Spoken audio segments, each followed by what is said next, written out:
Hi guys, welcome to my YouTube channel. ಇವತ್ತು ನಾನು ನಿಮಗೆಲ್ಲರಿಗೂ ಹೊರಗಡೆ ಎಲ್ಲಾದರೂ ಹೋಗಿದ್ದೀವಿ, ಮನೆಗೆ ಬಂದಾಗ ಎಮರ್ಜೆನ್ಸಿಗೆ ಏನು ಮಾಡೋದು ಅಂತ ಗೊತ್ತಾಗ್ತಿಲ್ಲ, ಏನು ಮಾಡೋದು ಅಂತ ಯೋಚನೆ ಮಾಡಿದಾಗ ಪಟ್ ಅಂತ ಈ ದೋಸೆ ಮಾಡ್ಕೋಬೋದು. ಟೇಸ್ಟ್ ತುಂಬ ಚೆನ್ನಾಗಿರುತ್ತೆ. ಇದಕ್ಕೆ ಒಂದು ರೀತಿ ನಾವು ದಿಢೀರ್ ದೋಸೆ ಅಂತಲೂ ಕರಿಬೋದು, ಬಂದ್ ದೋಸೆ ಅಂತಲೂ ಕರಿಬೋದು. ಇದಕ್ಕೆ ಏನೇನು ಐಟಮ್ಸ್ ಬೇಕಾಗುತ್ತೆ, ಯಾವ ರೀತಿ ಮಾಡೋದು ಅಂತ ನಾನು ನಿಮಗೆ ಇವಾಗ ಹೇಳ್ಕೊಡ್ತೀನಿ. ಮೊದಲಿಗೆ ನಾನಿಲ್ಲಿ 1 ಕಪ್ ರವೆ ತೊಗೊಂಡಿದ್ದೀನಿ. ನೀವು ಸಣ್ಣ ರವೆನಾದ್ರು ತೊಗೋಬೋದು, ಉಪ್ಪಿಟ್ಟಿನ ರವೆನಾದ್ರು ತೊಗೋಬೋದು, ಬನ್ಸಿ ರವೆ ತೊಗೋಬೇಡಿ. 1-2 ಟೇಬಲ್ ಸ್ಪೂನಷ್ಟು ಅವಲಕ್ಕಿ ಸ್ವಲ್ಪ ತಗೊಳ್ಳಿ, ಜಾಸ್ತಿ ಎಲ್ಲ ಬೇಕಾಗಲ್ಲ. ರುಚಿಗೆ ತಕ್ಕಷ್ಟು ಉಪ್ಪನ್ನು ಹಾಕ್ಕೊಳ್ಳಿ. ಜೊತೆಗೆ ಸ್ವಲ್ಪ ಮೊಸರನ್ನ ಆ್ಯಡ್ ಮಾಡ್ಕೊಳ್ಳೋಣ. ಮೊಸರು ಬಂದು ಹುಳಿ ಮೊಸರಾದರೂ ಪರವಾಗಿಲ್ಲ, ಚೆನ್ನಾಗಿರುತ್ತೆ. ನಾರ್ಮಲ್ ಮೊಸರಾದರೂ ತೊಗೋಬೋದು, ಚೆನ್ನಾಗಿರುತ್ತೆ. ಹಾಕ್ಬಿಟ್ಟು ಇದನ್ನು ಒಂದು ಮಿಕ್ಸರಲ್ಲಿ ಮಿಕ್ಸ್ ಮಾಡಿಡೋಣ. ತುಂಬ ತೆಳು ಕಲಿಸ್ಬೇಕು ಅಂತ ಏನಿಲ್ಲ, ಲೈಟಾಗಿ ಸ್ವಲ್ಪ ಗಟ್ಟಿನೇ ಕಲಿಸ್ಬಿಟ್ಟು ಇಡೋಣ. ಇದನ್ನು ಕಲಿಸ್ಬಿಟ್ಟು ನಾವು 10 ನಿಮಿಷ ನೆನೆಯೋಕ್ಕೆ ಇಡಬೇಕು. ಮುಚ್ಚಿಬಿಟ್ಟು ಇದನ್ನು 10 ನಿಮಿಷ ಫುಲ್ ನೆನೆಯೋವರೆಗೂ ಇಟ್ಬಿಡೋಣ. ಇವಾಗ ಇದನ್ನು ನೆನೆಸಿಟ್ಟು 10 ನಿಮಿಷ ಆಗಿದೆ ನೋಡಿ. ಇವಾಗ ಎಷ್ಟು ಗಟ್ಟಿ ಬಂದಿದೆ ಅಂತ. ಅದನ್ನು ತಗೊಂಡು ನಾವು ಒಂದು ಮಿಕ್ಸ್ಚರ್ ಜಾರ್ಗೆ ಹಾಕ್ಕೊಂಡು ಸ್ವಲ್ಪ ನೀರು ಆ್ಯಡ್ ಮಾಡಿಕೊಂಡು ಇದನ್ನು ದೋಸೆ ಹಿಟ್ಟಿಗೆ ಪೇಸ್ಟ್ ಮಾಡ್ಕೋತೀವಲ್ಲ ಆ ಥರ ಪೇಸ್ಟ್ ಮಾಡ್ಕೋಬೋದು. ನೋಡಿ ಎಷ್ಟು ಸ್ವಲ್ಪ ಗಟ್ಟಿಯಾಗಿದೆ ಅಂದ್ಬಿಟ್ಟು. ಅಂದರೆ ಇದು ಅವಲಕ್ಕಿ ಎಲ್ಲ ನೆನೆಸಿರ್ತೀವಲ್ಲ, ಅದು ಕಲ್ ಥರ ಇರೋ ಅವಲಕ್ಕಿ ಮಾಮೂಲಿಯಾಗಿ ಆಗುತ್ತೆ.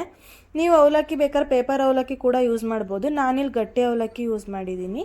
ಈಗ ಇದಕ್ಕೆ ಸ್ವಲ್ಪ ನೀರನ್ನ ಆ್ಯಡ್ ಮಾಡಿಕೊಂಡು ದೋಸೆ ಹಿಟ್ಟಿನ ಅದಕ್ಕೆ ಪೇಸ್ಟ್ ಮಾಡ್ಕೊಳ್ಳೋಣ.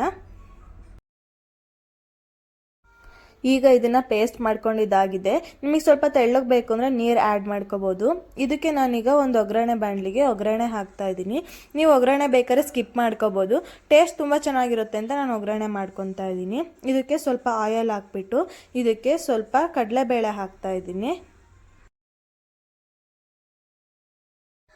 ಜೊತೆಗೆ ಸ್ವಲ್ಪ ಉದ್ದಿನ ಬೇಳೆನೂ ಕೂಡ ಹಾಕ್ತಾ ಇದ್ದೀನಿ. ಎರಡು ಸ್ವಲ್ಪ ಚೆನ್ನಾಗಿ ಕುದಿ ಬರೋವರೆಗೂ ಕುದಿಸ್ಕೊಳ್ಳೋಣ. ಎಣ್ಣೆಲಿ ಸ್ವಲ್ಪ ಫ್ರೈ ಆಗಬೇಕು. ಇದು ಫ್ರೈ ಆದಮೇಲೆ ಇದಕ್ಕೆ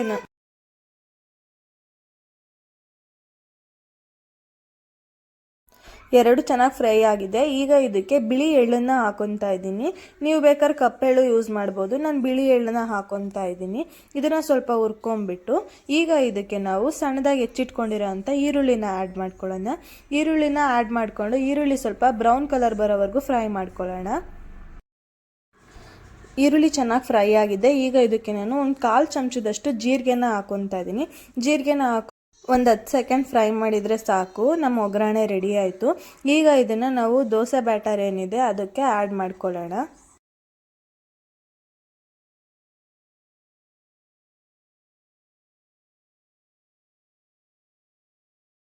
ಒಗ್ಗರಣೆ ಜೊತೆಗೆ ನಾನಿಲ್ಲಿ ಒಂದು ಸ್ವಲ್ಪ ಅಂದರೆ ಒಂದು ಹಿಡಿಯಷ್ಟು ಸಬ್ಸಿಗೆ ಸೊಪ್ಪನ್ನು ಹೆಚ್ಚಿಟ್ಕೊಂಡು ಯೂಸ್ ಮಾಡ್ಕೊತಾ ಇದ್ದೀನಿ. ನೀವು ಬೇಕಾದ್ರೆ ಕೊತ್ತಂಬರಿ ಸೊಪ್ಪು ಯೂಸ್ ಮಾಡ್ಕೊಬೋದು.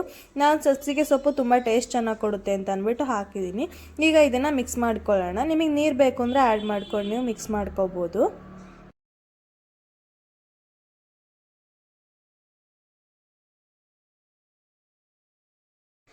ನೋಡಿ, ನಮ್ಮ ದೋಸೆ ಹಿಟ್ಟು ರೆಡಿಯಾಗಿದೆ. ಎಷ್ಟು ಚೆನ್ನಾಗಿ ಕಾಣಿಸ್ತಿದೆ ಅಲ್ಲ. ಚೆನ್ನಾಗಿ ಕಾಣಿಸ್ತಿರೋದಷ್ಟೇ ಅಲ್ಲ, ತಿನ್ನೋಕ್ಕೂ ತುಂಬ ಚೆನ್ನಾಗಿರುತ್ತೆ. ನಾನು ಇವಾಗ ನಿಮಗೆ ಬಂದ್ ದೋಸೆ ಮಾಡೋದನ್ನು ಹೇಳ್ಕೊಡ್ತೀನಿ. ನಾರ್ಮಲ್ ದೋಸೆ ಎಲ್ಲರೂ ಮಾಡ್ತೀರಾ, ಹಾಗಾಗಿ ಬಂದ್ ದೋಸೆ ಹೇಳ್ಕೊಡ್ತಾ ಇದ್ದೀನಿ. ನಾವು ಆವಾಗಲೇ ಒಗ್ಗರಣೆ ಹಾಕಿದ್ವಲ್ಲ, ಅದೇ ಬೌಲಲ್ಲಿ ನಾವು ಸ್ವಲ್ಪ ಎಣ್ಣೆ ಹಾಕಿಬಿಟ್ಟು ಅದಕ್ಕೆ 2 ಸೌಟಷ್ಟು ದೋಸೆ ಹಿಟ್ಟನ್ನು ಹಾಕೋಬೇಕು. ಇಲ್ಲಾಂದರೆ ಅದು ಉಬ್ಬಿ ಬರಲ್ಲ. ಇದನ್ನು ಕಂಪಲ್ಸರಿ ಲೋ ಫ್ಲೇಮಲ್ಲೇ ಬೇಯಿಸ್ಕೋಬೇಕು. ಜಾಸ್ತಿ ಫ್ಲೇಮ್ ಹಾಕಿದರೆ ಕೆಳಗಡೆ ಬೇಯುತ್ತೆ, ಒಳಗಡೆ ಬೆಂದಿರಲ್ಲ, ಹಸಿ ಅನಿಸುತ್ತೆ. ಇದನ್ನು ಬೇಯಿಸೋಕ್ಕೆ ತುಂಬ ಟೈಮ್ ಹಿಡಿಯುತ್ತೆ. ನಾನು ಹಾಗಾಗಿ ನಾರ್ಮಲ್ ದೋಸೆನೇ ಹಾಕೋತಾ ಇದ್ದೀನಿ. ನಿಮಗೋಸ್ಕರ ನಾನು ಒಂದು ಬಂದ್ ದೋಸೆ ಮಾಡಿ ತೋರಿಸ್ತಾ ಇದ್ದೀನಿ. ಎತ್ತಕ್ಕೆಲ್ಲ ತುಂಬ ಚೆನ್ನಾಗಿ ಬರುತ್ತೆ. ನೀವು ನೋಡ್ತಾ ಇರ್ಬೋದು ಯಾವ ಥರ ರೋಲ್ ಆಗ್ತಿದೆ ಅಂತ ಅಂದ್ಬಿಟ್ಟು. ಈಗ ಇದನ್ನು ನಾನು ಉಲ್ಟಾ ಮಾಡಿ ಬೇಯಿಸ್ತಾ ಇದ್ದೀನಿ. ಇದು ಬಾಟಮ್ ಏನಿತ್ತು ಆ ಬಾಟಮಲ್ಲಿ ಬೆಂದಿರೋ ಹದ ಇದು. ಇದನ್ನು ನಾವು ಮಗ್ಚಿಬಿಟ್ಟು 2 ಸೈಡು ನೀಟಾಗಿ ಲೋ ಫ್ಲೇಮಲ್ಲೇ ಬೇಯಿಸ್ಕೋಬೇಕು. ಆ ಥರ ಬೇಯಿಸ್ಕೊಂಡ್ರೆ ನಮ್ಮ ಬಂದ್ ದೋಸೆ ರೆಡಿ ಆಯಿತು. ಅಷ್ಟೇ, ನಮ್ಮ ದಿಢೀರ್ ದೋಸೆ ಮತ್ತು ಬಂದ್ ದೋಸೆ ಎರಡೂ ರೆಡಿ ಆಯಿತು. ಜೊತೆಗೆ ನಾನು ಟೊಮೊಟೊ ಚಟ್ನಿ ಮಾಡ್ಕೊಂಡಿದ್ದೀನಿ. ಟೊಮೊಟೊ ಚಟ್ನಿ, ಕಾಯಿ ಚಟ್ನಿ ಹಾಗೇನೂ ತಿನ್ಬೋದು, ಅಷ್ಟು ರುಚಿಯಾಗಿರುತ್ತೆ. ಒಂದ್ಸಲ ನಿಮ್ಮ ಮನೆಗಳಲ್ಲಿ ಟ್ರೈ ಮಾಡಿ. ಟೊಮೊಟೊ ಚಟ್ನಿ ರೆಸಿಪಿ ಆಲ್ರೆಡಿ ನಾನು ನನ್ನ ಚಾನಲಲ್ಲಿ ಹಾಕಿದ್ದೀನಿ. ನಿಮಗೆ ಟೇಸ್ಟ್ ಇಷ್ಟ ಆಯಿತು ಅಂದರೆ ನನ್ನ ಚಾನಲ್ನ ಸಬ್ಸ್ಕ್ರೈಬ್ ಮಾಡಿ. Thank you so much.